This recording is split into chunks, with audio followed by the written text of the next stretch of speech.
Hey y'all, I'm at a hotel in Boulder.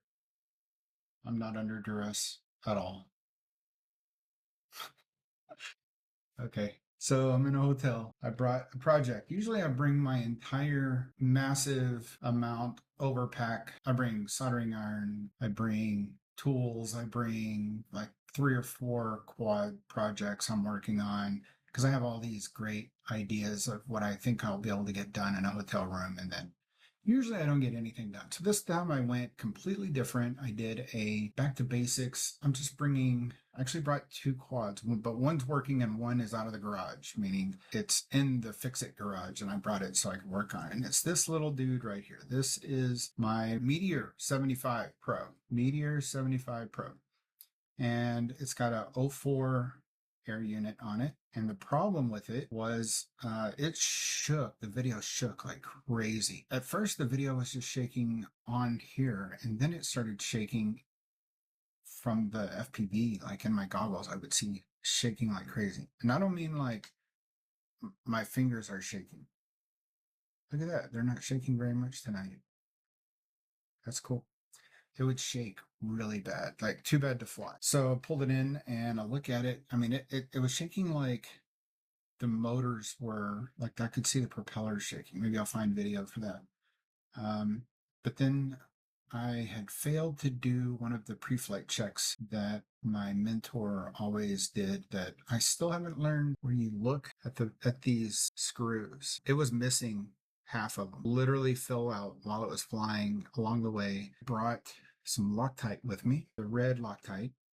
And the thing with Loctite is you want to use blue. You don't want to use it while it's wet. It will eat through the plastic on here, and you don't want it to eat through the plastic. So what you do, I don't know if you do it, but what I did, I would just squirt out a little bit, dip the motor screws into the Loctite. So I just run it into, see, these motor screws are super tiny.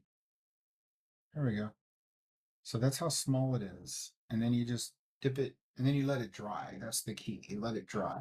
And then by letting it dry, it's not going to eat up your plastic because now it's just part of the threads and it goes into the motor and should be good to go. I'll let you know if something unexpected happens. That's that. And then I took it for a flight in the hotel room, and I haven't even downloaded the footage yet. So I will um, not be able to do that till I get home because I forgot the dongle. You have to plug a dongle in here to get the footage. Oh, no, I don't. It's USB-C. That's just Betaflight. Okay, so I can do that. So this is my first video with this new webcam. It's for streaming. I think it's going to do pretty well.